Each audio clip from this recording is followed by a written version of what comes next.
Hello everyone, welcome to another video of mine. It's your man Zalar Kano here live once again. Welcome to another story. It seems that I got one like from my previous videos, so I thought I'd tell another, because why not? This is not just another story. This story has a lot of details and it's so profound. It's not me just retelling it or another alteration of sequence of event, but also it's meant, I'm here to show you a visual condiment that leads and also communicates to you all that the raw feelings that I felt through my soul, that I lived through all these years. I'm here to tell that to you. And to begin, I must say, this happened in my 4th year of university and I felt I was living in someone else's life, her story per se. Is it another woman, another crush? Yes, but I felt I was the anime villain and she was protagonist, and she hit me with a speech so good you start questioning your motives. All this time I never really understood what true love is until she spoke. And what I mean is, I never thought I could fall in love with an intelligent person. You know what I mean? Like, it was my first time finding intelligence sexually attractive and arousing. I think you call the sort of people, I guess, sapiosexuals, but for the moment, this was one of the few moments I actually heard someone arouse me like that. I felt I was the villain. We were taking this high-class psychology course that was meant to contribute to our thesis, and I forgot the name of the course, but essentially the best way to describe to you all is that anyone took IB back in high school and you took that TOK class, the theory of knowledge class, take that class but times it by 10, and that was the psychology course. We had to write weekly essays, so many essays. Man, it was hard, but surprisingly your boy was acing that class. My critical thinking skills on a whole nother level. My intelligence was on a whole nother level. My self-awareness was on a whole nother level, bro.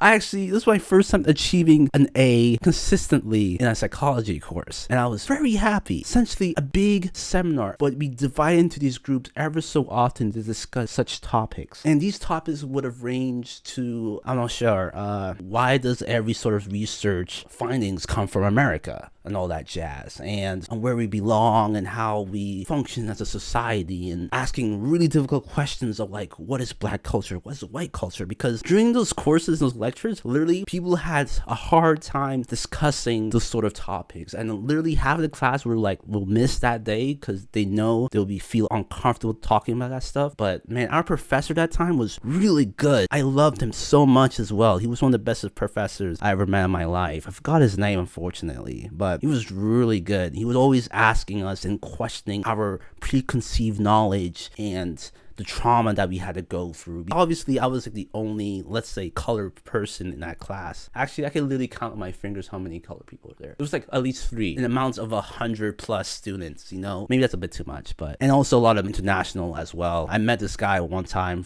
he came from all the way from China, and man, he had such great perspective on things. But anyways, getting back on track, I met this girl. I walk in, we happened to be in a group, and her name, let's call her Jessie from Disney Channel. Let's call her Jessie. She didn't look anything like Jessie. I just want to make that clear. That face doesn't even come close to what she looked like in real life, alright? This Jessie I'm talking about was on a whole nother level. The way I could describe her is that every time we were in the group, I would just subconsciously just look at her. Her face is rendered uncommonly intelligent by the beautiful expression of her bright blue eyes, and I am forced to acknowledge her figure as both light and pleasing, and that she was surprisingly very tall, yet not so much to be unfeminine in a sense. And she had blonde hair, she wore these thick glasses, well, not really thick, but these small glasses. The way she spoken was so soft, yet it felt like a drill penetrating to concrete. Best way I could describe how I felt talking to her and how she explained everything to us all. Like, her intelligence, her self-awareness, her emotional intelligence, and her bookworm knowledge of intelligence was so superior, and frankly mine too. I thought I was a very self-aware person. Like, before high school, you were like an ignorant person.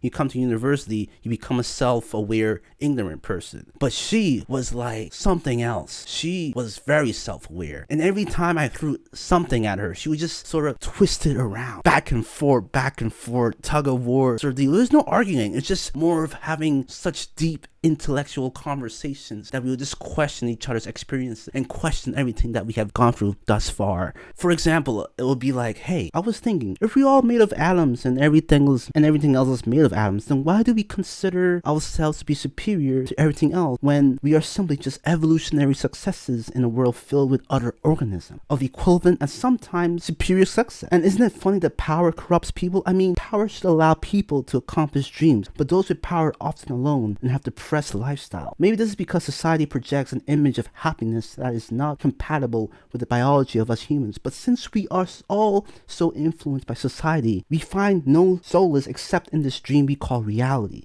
So there is no real point in life. Life has no meaning and we don't give it meaning. Also, because without an observer, nothing can have meaning, since meaning derives from a purpose that only be identified by a consciousness being. And I mean, that's the sort of things we talk about. And yeah, I know I describe her beauty, but if I were to Google, let's say, blonde girl with glasses, boom, there she is. There you have it. She looks like all these girls.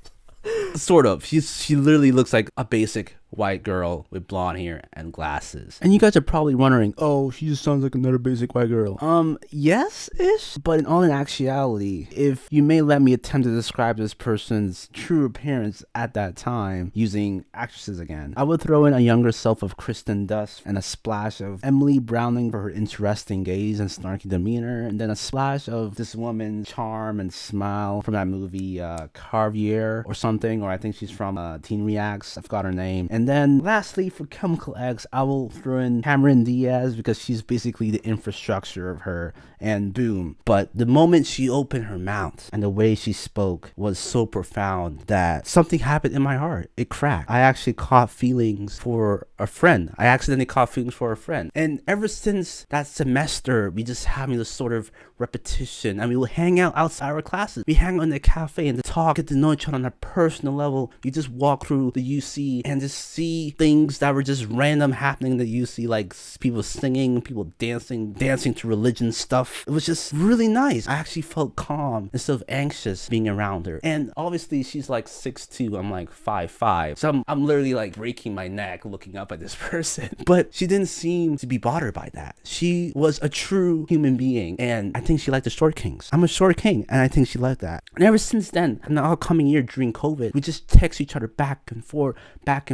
one day after the other, and we just talk about all that COVID situation and how we're sort of struggling and they're there for each other, and it was such a great time. And I thought I was on the right track of getting to know this person more and more, because I really wanted to know this person more and more. I wanted to ask her out for dinner, but COVID hit and it was so damn annoying until something really happened. Unfortunately, for whatever reason, Black Lives Matter became the topic during COVID. That sort of just blew up out of nowhere, even though it should have been a thing for... Anyways, Black Lives protests were happening all across the continent, and there happened to be one in the town that I lived in, and despite COVID, a lot of people actually attended it. I was like, yes, I wanted to attend this. She invited me to go downtown to protest. I was like, yes, until my roommate came in and said, no. And I was like, no, this can't be happening. One of the rarest opportunities to see her during COVID just slipped away from my hands because of my roommate, because he was at that time at risk. And this man had the audacity to tell us, both of his roommates, to stay indoors, but he was going out socializing with his girlfriend and whoever else, and his parents, and even his parents came and whatever.